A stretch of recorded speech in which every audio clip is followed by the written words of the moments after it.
Foundational learning forms the bedrock on which all future learning of a child is built. And the use of EdTech catalyzes this learning by making it engaging for a young learner to learn in settings which are best suited to them. With growing smartphone penetration across households, we see great potential to harness the power of EdTech to support foundational learning by providing new and exciting opportunities for learning at home. In this episode of Edge Talks, I have the pleasure of hosting Srikanth Talapadi, the CEO of Chimple Learning, to discuss EdTech in the context of FLN and the government's flagship NIPUN Bharat mission. Chimple is a game-based learning app for foundational learning and digital skills. It was one of the finalists for the Global Learning X Prize in 2019 and started its journey in the education space by building their solution for deployment in Tanzania. Chimple recently concluded a randomized controlled trial in partnership with Bharti Airtel Foundation in Haryana, where the app's teacher-led model for learning FLN skills at home showed significant impact, in particular for numeracy for children in grades 1 and 2. Research indicates that the impact of 10 minutes of usage of Chimple a day over a 9-month intervention period is equivalent to 1 additional year of schooling. Let's jump right in to see how Chimple is ushering in a silent revolution with EdTech. Hello and a very warm welcome to Edge Talks, Srikanth. It is a real pleasure to have you here today. Thanks, Gouri. It's my pleasure. Let me start from the beginning. What inspired the creation of Chimple and what is the overarching vision behind your organization? Yeah, so it started when my son was very young, and I had a neighboring watchman's daughter called Sita, and she used to come to our home, and whenever I was reading stories for my son in English, she used to listen to it, and she was not yet knew how to read or write, but then just what I was teaching my son, she used to pick it up, and in about 6 months she was actually writing in English and reading it a little bit.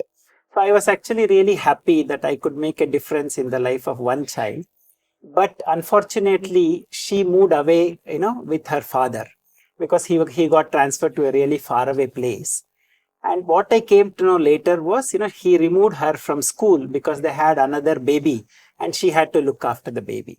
So this is when I started thinking that, something like technology would be really helpful for teaching children how to read. And my philosophy is, if you learn how to read, then you can read how to learn. Now, at the same time, there was this competition called the Global Learning X Prize, and it came out with the same challenge. Can a child learn how to read and write with technology, with a tablet, without the help of brothers, sisters, parents, or teachers? And we participated in it, and we came in the top 5, and our solution was tested by UNESCO and World Food Program in Tanzania. And after a 15-month RCT, we had really good results, about 18% improvement in learning rates. And we were really enthused by it, and we thought, we should start working in India. And that's when Gouri, you and Central Square Foundation stepped in and started being partners with us. Now, until then, we were very, technology minded, with not too much knowledge of, the systems level thinking and sort of, how to do program management. And we learned a lot from Central Square Foundation in the past few years. Over the years, we have implemented it in, BMC schools in Mumbai, and in Karnataka and in various other states as well. Just after that, COVID came into the picture, right? So until then, my thinking was, let's help children in schools by offering them technology. But after COVID, it really opened my eyes that, we have to be aware that children may not be in school all the time. Or, maybe they are in school, but, they also need support at home as well. So we put our app in the Play Store, and in the Play Store, about 80,000 children downloaded it, and hopefully we made a small difference during COVID for FLN at home. After that, we implemented the Bharti RCT, which we will probably cover in a little while. So that has been our journey so far. No, it's a very inspiring journey, Srikanth. And, the results from the RCT are also very significant.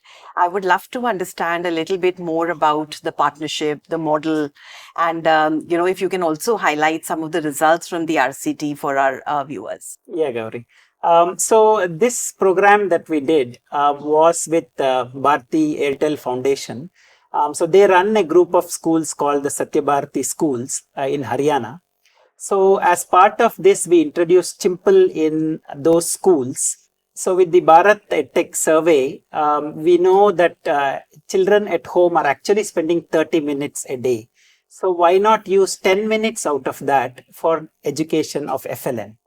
So here we went to these 35 schools, and then along with the help of the Satya Bharti school management and the field coordinators, we instructed the teachers, we made them aware of the Chimple program.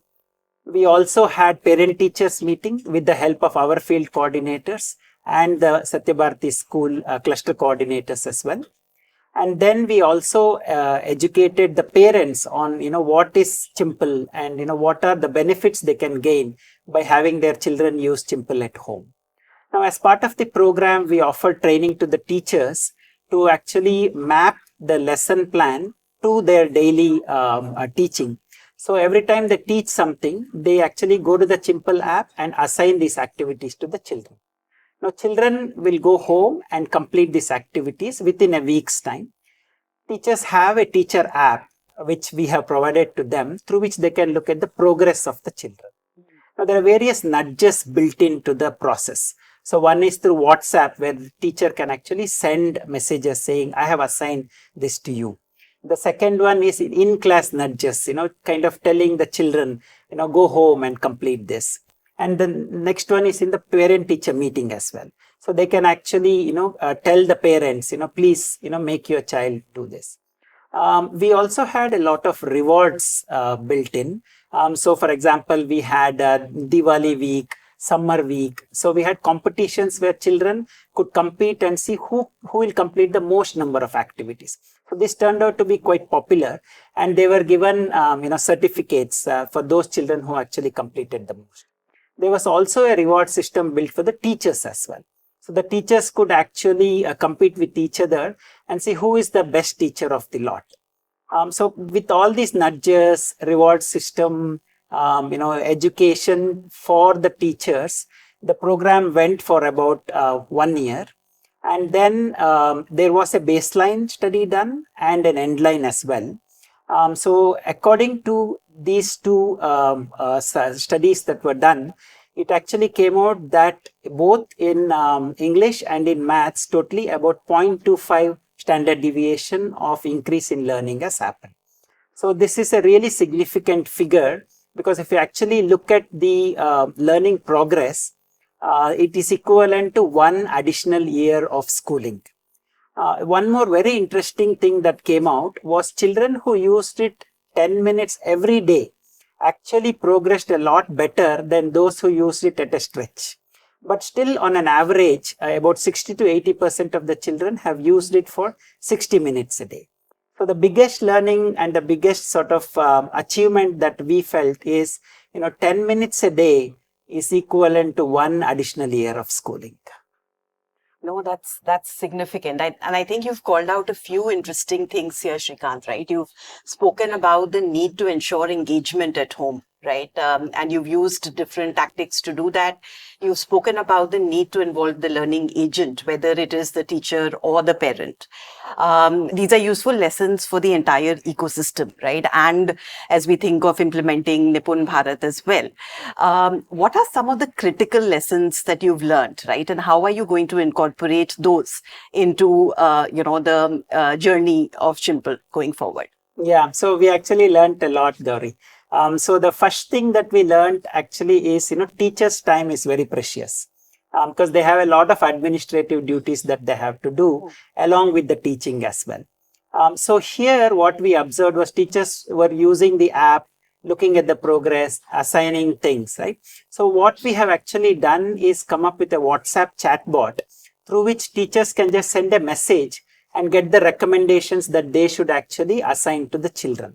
So it has actually sped up the whole process, that right now, teachers can just spend 10 minutes in the whole week and complete all their duties on Chimple, through which the activities will be sent to the children, nudges would be sent to the children, and progress reports also would be sent to the children.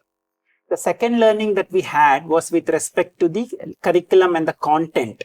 We had already mapped the complete content to the NCERT guidelines, but there were a few things missing. For example, in second grade mathematics, we did not have concepts like time, measurement, etc. So we have introduced these things, which will hopefully, make the children learn these valuable things in the second grade. Now, when it comes to first grade English, even there we have added a lot of repetitions, a lot of new content. Like you brought in the aspect of engagement. So that's very true, because, the more children are engaged, the more they will learn. So in order not to lose children there, we have kept a lot of repetition, but not repetitive content. So it keeps the whole thing fresh in their minds. Absolutely. And I think two things stood out for me in the study, right? The first one was that it was most impactful for the lowest performing students, especially in math, right? And we saw 0.45 standard deviation improvement for children who were scoring lowest in math in grade 1. And the second was that we didn't see too much of a differential between boys and girls, right? So those are very encouraging results.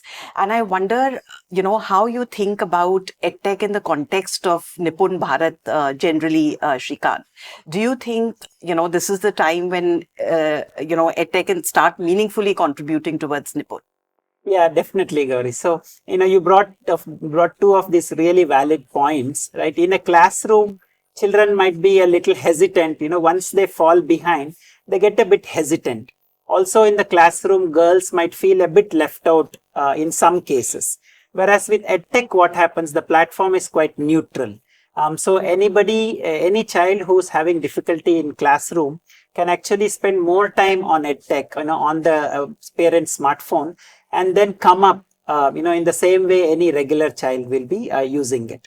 So in the same way, I feel that, EdTech would really help, FLN, especially in the aspect of NIPUN Bharat. So one thing that people have researched and found out is that for a child to attain literacy, they should be in a print-rich environment. But if you actually go to a lot of homes in rural India, probably a calendar is the only printed material that you find on the walls. So, it's really hard to actually fill printed material everywhere. But here we have a smartphone, right, on which you can have fresh written content coming, almost, fresh content every day. So this is sort of a replacement of the, print-rich environment in other cases. The other thing which really helps, with EdTech, especially for FLN, is that children at that age, are still kind of struggling with a lot of different things. They're trying to hold the pencil, they're trying to, read, a lot of different factors are there. So with a smartphone, the child keeps very focused on that. There's a lot of engaging thing, especially if you do it in a lot of gamified manner. The child can, be fully attentive on it.